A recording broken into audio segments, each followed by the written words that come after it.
The Christmas ornaments of Hallmark. Hallmark ornaments aren't ordinary decorations. They're special little presents.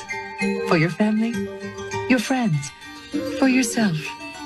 Keepsakes that bring back warm memories of wonderful people and wonderful times. You'll find them only at Hallmark, where there's more to Christmas than ever before. All great founders have that special something that drives them forward, a special event which toughens them up, experiences that made them who they were at a later point of their lives. For Joyce Hall, his special something was being born into a very poor family in a small town in Nebraska. He had been given the horrible gift of poverty. He also had a girly name called Joyce, which he hated with a passion. Young Joyce was the youngest of 3 siblings. His father left them without a word when he was still young, leaving Joyce's mom to pick up the slack. Worse still, Joyce Hall's mother was a sickly woman. There was also a sister. All 3 brothers, 8-year-old Joyce included, had to work to survive. He was a little tyke back then and still a child, so he brought home what little money he could to make ends meet. The 8-year-old boy sold cosmetics and soap door to door for a company which would later come to be known as Avon. By age 9, Joyce had sold perfume, cigars, and fireworks. Joyce's brothers had a little more luck.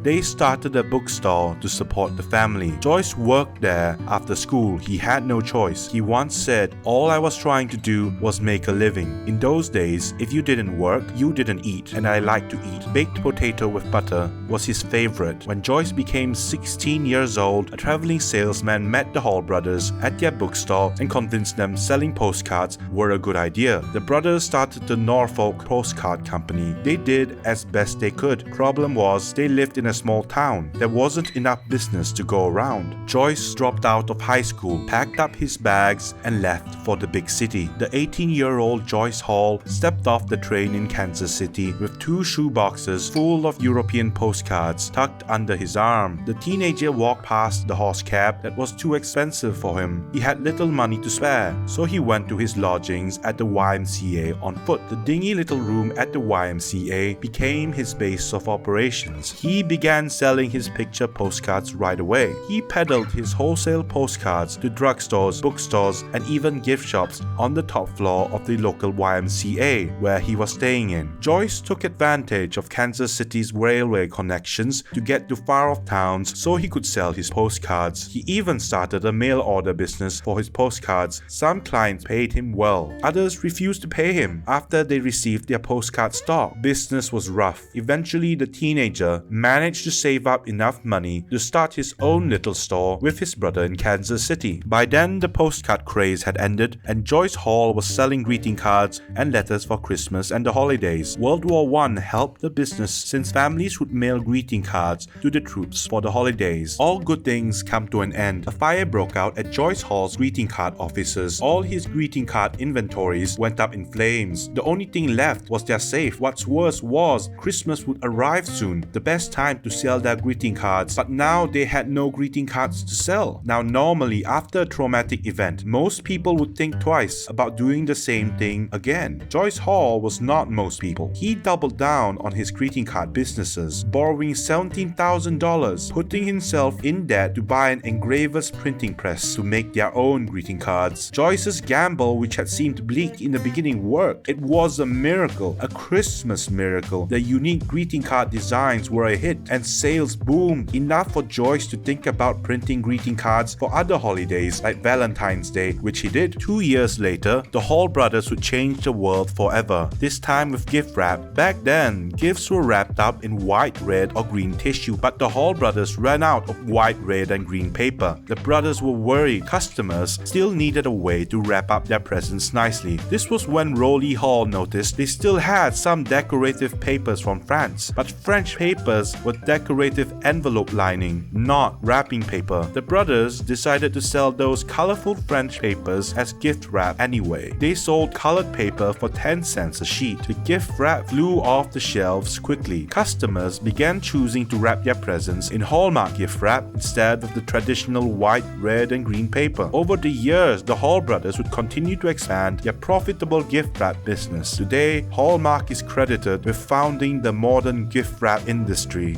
the Hall brothers decided to change their company name to Hallmark. Joyce liked the Hallmark name because he loved how goldsmiths used to sign their work in old hallmarks. He also had a special connection to Hallmark because the word had their family name, Hall, in it. Hallmark symbolized their family heritage and the quality of their products. By 1928, the name Hallmark was printed at the back of every greeting card the company sold. Joyce Hall chose to advertise his greeting cards nationally through the Ladies' Home Journal. Hallmark was the one who introduced eye vision displays for their greeting cards. Back then, greeting cards were stored in drawers or under store counters when no one could see them. If you wanted to get a greeting card, you had to go to a drawer, open it, and browse the cards. This sounds ridiculous, but at the time it was normal, expected even. Nowadays, you'll walk by a random display of cards at any random department store, shop, or corner store without batting an eye. Hallmark invented the greeting card display rack. Instead of searching through a drawer for greeting cards, you could just browse rows upon rows of cards, see what they looked like without lifting a finger, something we take for granted today. This is one of the reasons why Hallmark is still respected today for their contributions to the greeting card industry. Their innovations lasted the test of time and made it easier for people to look at the greeting cards they wanted to buy. The Hallmark company's success earned them a knock on the door by a man called Roy Disney. Yes, this was Walt Disney's own brother who wanted to ink a deal with Hallmark to feature Disney characters on Hallmark greeting cards. Joyce Hall was ecstatic. He signed a deal with Walt immediately, and the rest was history. Hallmark's relationship with Disney from the 1930s continues today. Hallmark still licenses properties like Star Wars, Pixar's, and the Muppets from Disney. Aside from greeting cards, Hallmark also produces gift items with Disney characters on them, like their framed prints, photo frames, and mugs, and also those collectible itty-bitty plushies of adorable Disney characters. The company is also responsible for making cubies, which are stackable tin boxes which look like iconic Disney characters. Hallmark added a slogan to their ads after a marketing executive, Ed Goodman, jotted down his thoughts about what Hallmark stood for: caring, quality, the best. When you care enough to send the very best, you know that's a Hallmark ad. I'm gonna send a Christmas card too, okay?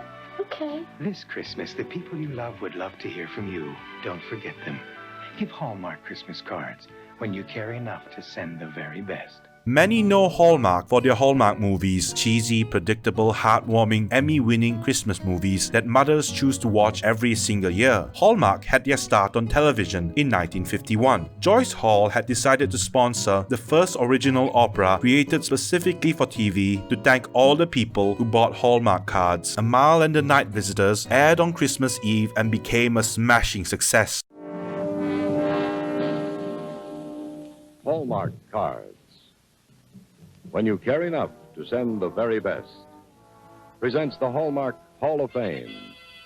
Today presenting first the Christmas classic, Amal and the Night Visitors. Many fans sent the Hallmark company letters, telegrams, and even Hallmark cards. They wanted to thank the Hallmark company for the Christmas opera on the telly. That opera would become the first movie to enter the Hallmark Hall of Fame. Hallmark would continue to add new productions and movies to the Hallmark Hall of Fame over the years. By 2018, over 80 million people watch Hallmark movies every year. Hallmark sends its armies of actors and production staff down to Canada to film their Christmas movies because it's cheaper. In 2022 alone, Hallmark made 40 Christmas movies for families. Many complain Hallmark makes too many Christmas movies. Some consider it a guilty pleasure. Hallmark Christmas movies are safe, sterile, and usually have a happy ending. Fun fact, Hallmark actually owns Crayola, the most famous crayons in the world. Today, Hallmark is still owned by the Hallmark family. Donald J. Hall Jr. and David E. Hall serve as chairman and vice chairman for Hallmark's board of directors. Even with social media, email, and Discord connecting families and friends together, Hallmark cards today are still relatively popular. They are a seasonal inspiration. Binging Hallmark movies on the months leading up to Christmas has become a tradition. The Hallmark logo evokes nostalgia for the good old days, the warmth, the sentiment, and the deeper spiritual traditions of the Christmas holiday.